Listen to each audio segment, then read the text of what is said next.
What's up, guys? Welcome back to a brand new video. Today's video, I'm going to be doing something very different. I'm going to be trying to review Watch Dogs Legion, but only the first 2 hours, because I want to see how my opinion changes throughout the game. Before we start, I've cheated already. I've already played like 6 hours of the game, and I've fallen in love with it, because it does that thing that Watch Dogs does, where it hides away all the good content in the side missions, and basically the main missions are all boring and all the same. So yeah, let's try to do this. Hope it'll work. If it doesn't, I'll probably just upload it anyways. Ah, London. What a town. History around every corner and a tourist photographing it. Pubs serving up a pint and a smile. All that music, theatre and art. And multiculturalism. And the world's oldest underground, the Tube. The class of cities, really. Top shelf stuff. Only took 12,000 years to build it up and one night to tear it all down.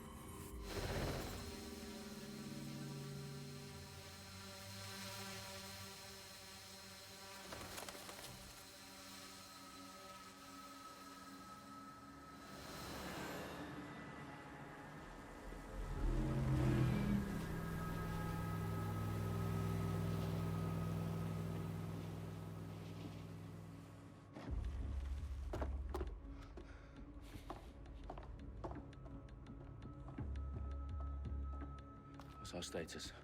Perimeter security's down, but plenty of your flying friends about. Fucking hell.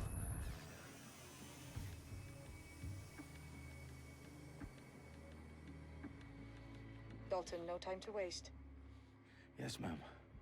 Okay, so the game starts off with 007, which is played by you for the moment, on a very important mission for DedSec. There's like this other hacker group that's gonna blow up the main politician building, and you as 007 need to disable the bomb. So you go through, you shoot, pew pew pew, and then you disable it, but then it turns out you didn't disable it, and there's like multiple more bombs, and then you have to delete your robot helper, which is basically Jarvis, and then everybody dies from DedSec, and now the game actually starts off. Bloom and CTO West take over London because of the 4 bombings that happened. And then there's like one survivor left, conveniently, of DedSec. And DedSec is now a terrorist group because they were blamed for it. Because the other hacker group, the actual bad guys, framed you. So DedSec's actually bad this game, kinda.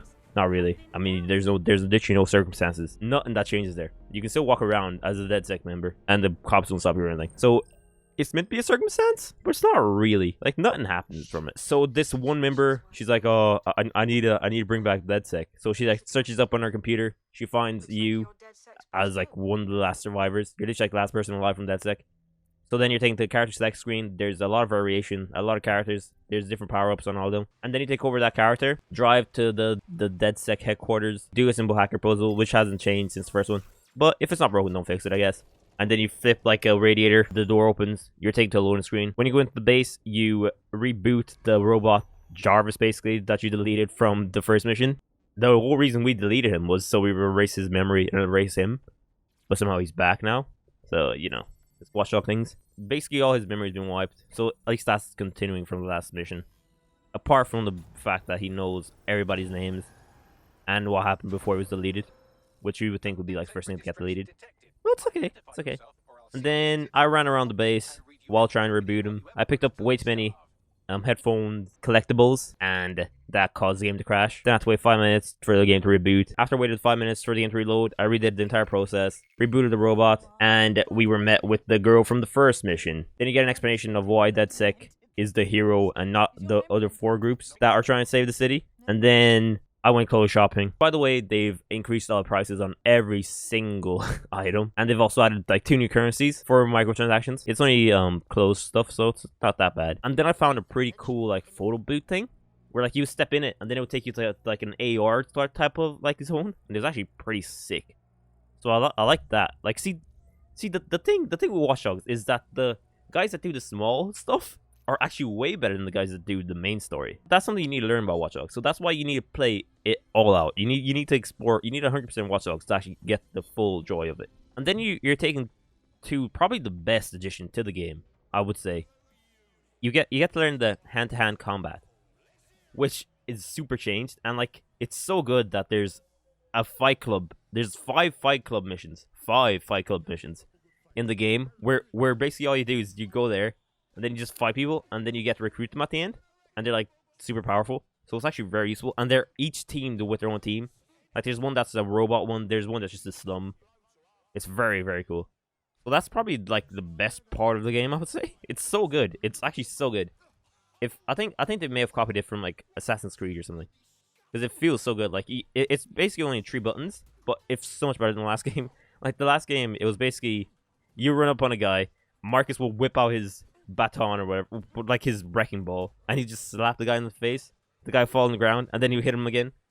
So they've actually added some depth into the combat, which actually makes you feel like a hacker man that can actually fight people and actually take over stuff, instead of just a guy that has a ball that he hits people over the head with. So after you finish that, you leave the basement. Then I got my first chance to actually recruit a soldier or whatever, a DedSec guy. So I talked to him. He was like, my mate's an illegal, and you need to help him out.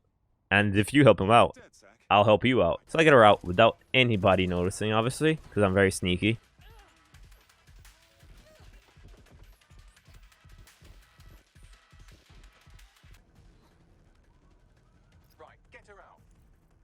So on my way to the next mission to try and save her, I find a cool looking guy that wanted like help. The game crashed again because I stood in the same place for too long, I guess. Then I waited another 5 minutes for the game to restart, and then I carried on with the mission. I stole the van that contained the passports that would get her a passport, because there was like a 95% match with her face in there. So I secured it. I left the van, so I thought the mission was over. And then I got ambushed, and then my character died. Luckily, the permadeath wasn't on yet, because otherwise that would have been the end of my game, and I would have had to restart. So then I failed the mission. There's no way to retry it, which I kind of like the fact there's no way to retry it. And then I went back to try and do the main missions, where I killed a few guys again. Pew, pew, pew, pew. Then I found out Avion is actually also bad, surprisingly. You know, another corporation is bad. So then we drive for a bit. We find a billboard. We hack their billboard. So this is basically the equivalent to the billboards in 2. But instead of spray paint, you hack into a terminal, and that will change the billboard to DedSec propaganda. The next thing we do is we meet up with a journalist who gives us intel on Albon and its headquarters. We go in there. We take it over. This is basically the equivalent to the towers in Assassin's Creed or the bases in Far Cry. We also get our first taste of the new drone type during this mission, which is a journalistic drone type, which is basically a drone that has a spotlight on it, and is very useful in a later mission, which I'll talk about. In order to secure this mission, we have to use a drone to like hack into something, and then we need to stay there for a minute while the drone downloads the files. But while this is happening, a bunch of other drones came towards me and started firing missiles at me, and I needed to use my drone to dodge the missiles, and it was actually quite fun. I'll be surprised if they don't use this more throughout the game. At the end of this mission, we unlock a stacked hacker character, which I was very disappointed at, because I didn't quite understand the concept of this game yet. But again, I'll talk about this at the end. While even one of the missions, which is the next mission that we did, which is basically a hack shoot thing, we found out that you can use holograms to solve crimes, basically, which again will probably be used in a DLC or something. While leaving this mission, I find a parcel box, which seems to be like the Uber-taxi missions from the last game, which if you didn't play, it's basically, there was a mobile app, you would go in the mobile app, there would be like certain objectives, like there was one where you had to do like the most jump for a social media star, or there was one where you had to go as fast as possible, or you couldn't go over a certain speed on one of them. And that was actually really fun. It was actually one of the hidden gems of that game. So if you haven't played that, I recommend going back to that game and playing it, because the dialogue in there that can actually be quite fun. For the fort mission, you basically need to recruit a builder. You drive to a certain place. There's like 4 builders there. You get to choose whichever one you like the look of, and then he wants you to hack and steal a few files, and after that you unlock him. And that's basically the end of my 2-hour Watch Dogs let's play. My final thoughts are this is what I have written down. These aren't actually my final thoughts. These are what I've written down for the 2 hours that I played. My final thoughts are, it is probably the most well-balanced story, which is true. I still believe that. It's not too serious, and it's basically not a comedy like the second one. Like the first one was way too serious, and they didn't get the concept of actually being a video game. And the second one was like they would murder like 100 people, and they would be like joking about it. I also like how hard the game pushes you towards not killing people, which they didn't do in the last few games. It made sense for you to kill people in the first game because you were on a revenge plot. Second game, it did not make sense for you to kill people. It made no sense why Marcus was mowing down people like it was nothing. I mean, it was possible. I played the entire game without firing a single gun and killing anybody, apart from using hacks, which was the only way you could not fire a gun. So like I still kill people, but I try my best not to. So I feel proud about that. Before I forget, let's talk about the city. It's beautiful. It feels like London. It's very nice. I also forgot to mention this is also the first Watch Dogs game where the world's actually affected by CTOS and Avion and stuff, and you actually see people getting harassed by them, which is kind of more realistic than them just being there and being friendly guys. Like, you actually see random people getting arrested for crimes they haven't even committed yet. Pretty damn good, and a really welcome improvement to this game series. But the street layout kind of sucks for a game. Like, I can understand why most games don't do it outside of the US, because the streets suck ass. You'll try to find a mission just by using the little map in there, and then you'll just run into a concrete wall.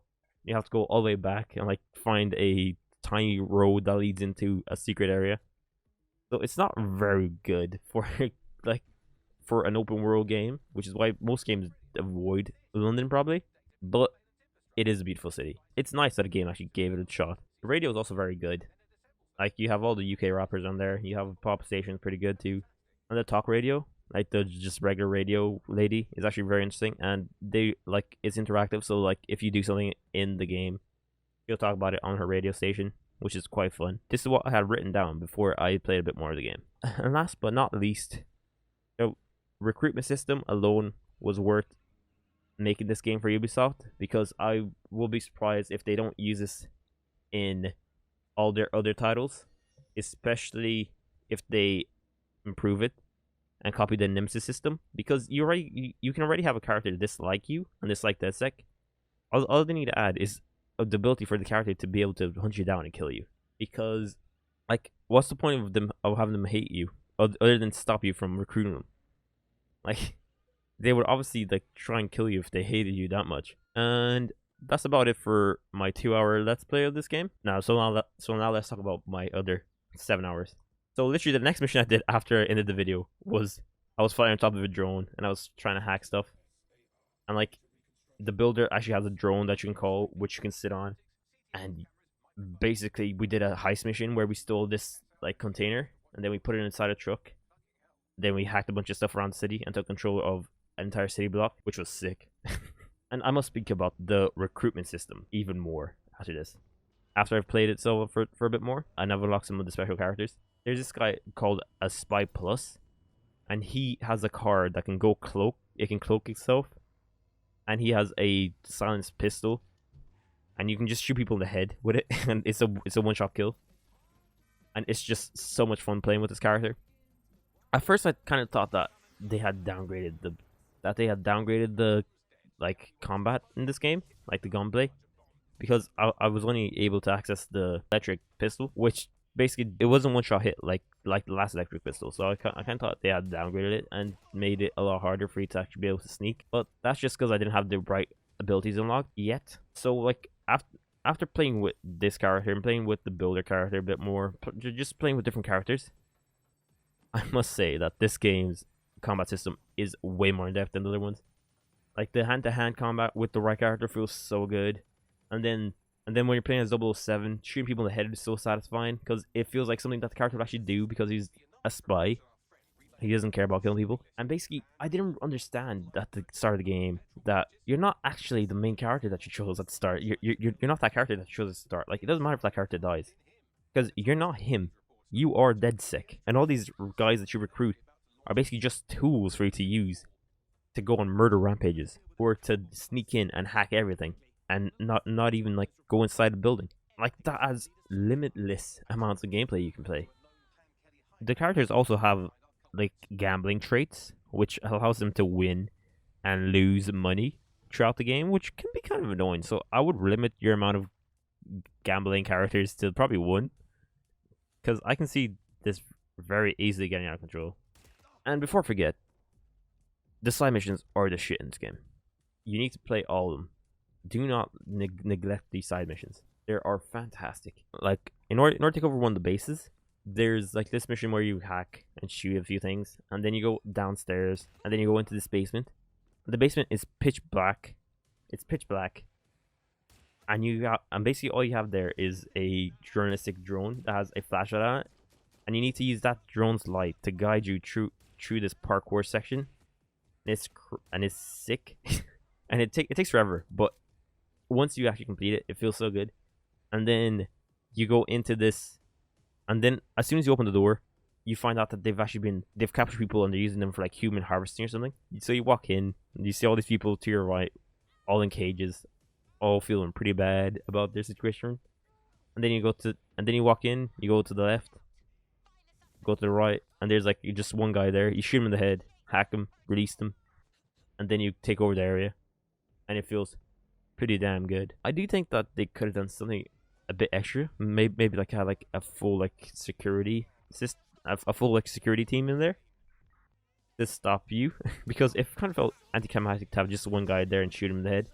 But the rest of that mission was 10 out of 10, and it was so much fun to just figure out the puzzle using the drone, and then like having to move a bit, and then taking over the drone again, having to move another little bit, and then having to move another little bit. And so that's basically it for my 6-hour gameplay. It's fantastic. It's the best game. It's the best game I've played this year. So yeah, I would recommend this game to anybody that's looking for a game to play before Cyberpunk and just pass the time before Cyberpunk. Play this game. It's sick. It's very dynamic. You can do whatever you want, and the hacking is pretty fun. The hand-to-hand combat. There's Fight Club, and I'm certain there's a lot more side missions that I haven't discovered yet. Oh yeah, I forgot to mention. There's a keepy uppy. There's a keepy uppy game mode. Game mode? I don't know what it's called. There's a keepy uppy like thing where you walk up to a ball, and then you press triangle, and then you just need to keep the ball up, and you need to press multiple inputs while keeping the ball up. It's very fun, and it's sick. It's the best. It's the best. Basically, I love this game. It's sick. I recommend all you guys play it. And this is your boy, Man Cool, reporting out. I would also recommend for you guys to play with permadeath on, because this will change your gameplay and make you play more careful. Because, especially with the special characters like the spy and the hitman, you won't want to lose these. So you won't go as aggro, and you actually run away from battles. Because I can guarantee that if you just played it with regular mode on, you would just murder everybody. So I recommend playing it on normal and with permadeath on. That would definitely be the perfect difficulty setting for this game. So yeah, that's it. And also it's quite sad when your characters die and you have to like find a new one, but they're never the same. So it actually, the impact that they're looking for actually does work with permadeath on. I kind of wish it was default and there was no other option.